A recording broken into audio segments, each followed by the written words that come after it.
The story of the Kit Kat begins not in a confectionery aisle, but in the 18th century. The name is believed to be inspired by the Kit Kat Club, an exclusive literary and political club that met in London. The club was named after its host, Christopher Catling, a pastry chef whose famous mutton pies were known as Kit Kats. 2 centuries later, in 1911, the Rowntree's Confectionery Company of York, England, officially trademarked the terms Kit Kat and Kit Kat.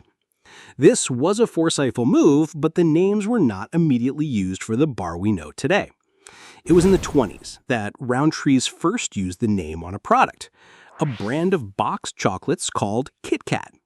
This early version of the brand was eventually discontinued as Rowntree shifted its focus to other products like Black Magic and Dairy Box. The true birth of the iconic chocolate bar came in 1935 when a worker's suggestion for a chocolate bar that a man could take to work in his pack-up led to the creation of a 4-finger wafer bar. It was launched as a Rowntree's Chocolate Crisp.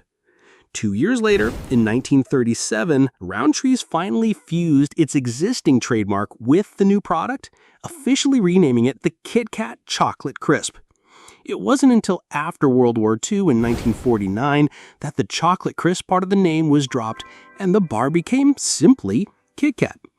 The bar's history is inextricably linked to its iconic slogan, "Have a break, have a Kit Kat." Conceived in 1958 by advertising agency JWT, the slogan was a masterstroke of marketing genius. It perfectly captured the purpose of the bar as a companion for a moment of rest and relaxation. The slogan's dual meaning, the act of taking a break and the physical action of the snapping of the chocolate bar's fingers, created a memorable and enduring brand identity that has remained a constant for over 60 years.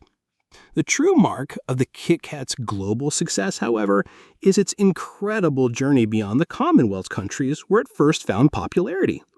When Nestlé acquired Rowntree's in 1988, it accelerated the brand's international expansion.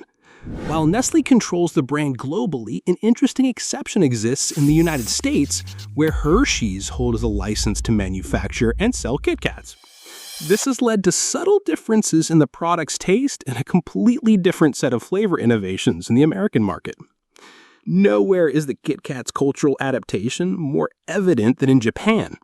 Since its introduction to the Japanese market in 1973, the bar has become a cultural phenomenon.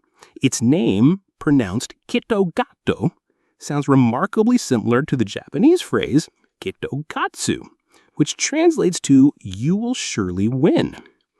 This unique cultural context paved the way for a dizzying array of regional and seasonal flavors, with over 300 different varieties created to date.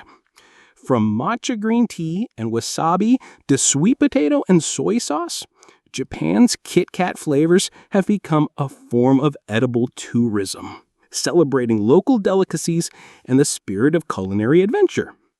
90 years on, Kit Kat remains more than a chocolate bar. It is a case study in consistency, creativity, and cultural adaptation.